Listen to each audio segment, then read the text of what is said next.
Bonjour et bienvenue dans cette deuxième vidéo. Aujourd'hui on va s'intéresser à Bendel et le royaume spirituel.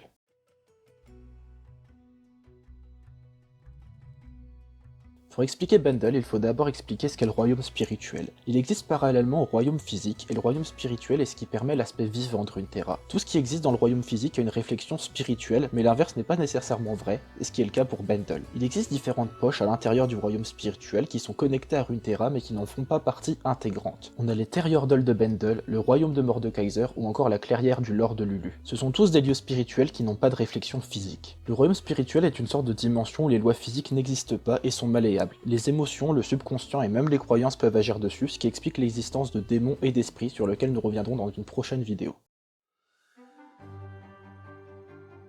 On sait peu de choses à propos de Bendel, mis à part qu'il s'agit d'un lieu mystique d'où sont originaires les Yordle, des créatures à la fois physiques et spirituelles, protégées par un glamour naturel pouvant masquer leur véritable apparence. Bendel semble être un lieu où la magie est omniprésente, une terre d'enchantement et de merveilles où se complaisent les Yordle. Accéder à Bendel est très compliqué, car les divers portails existants demandent des conditions très précises afin d'être traversés. Il existe cependant un objet, le Grimoire des Seuils, actuellement détenu par Yumi, permettant de voyager à travers n'importe quel portail depuis n'importe où. Mitnaraknun est le royaume de Mordekaiser.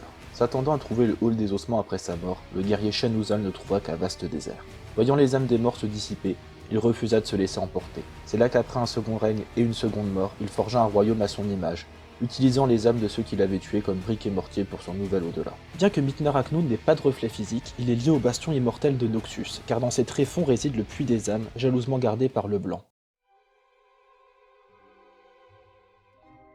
Encore très mystérieuse, la clairière est un lieu unique parmi les lieux uniques dans le royaume spirituel. Les énergies spirituelles qui y résident sont pures et primordiales, ce qui fait de la clairière un endroit encore plus étrange que le reste du royaume spirituel. Lulu est à ce jour le seul personnage connu, avec son compagnon Pix, avoir accédé à la clairière. C'est là qu'elle a gagné ses pouvoirs qui lui permettent d'altérer la réalité, qui était beaucoup plus puissant lorsqu'elle était dans la clairière, grâce aux énergies débridées qui y résident. Et c'est tout pour cette deuxième vidéo. Comme vous avez pu le voir, on sait encore peu de choses sur le royaume spirituel et sur Bendel, et c'est des choses qui vont être explorées dans le futur, et bien entendu, vous aurez des vidéos quand on aura plus d'informations. Je vous invite encore une fois à consulter la description, il y a toutes les informations importantes, et moi je vous dis à plus et à la prochaine.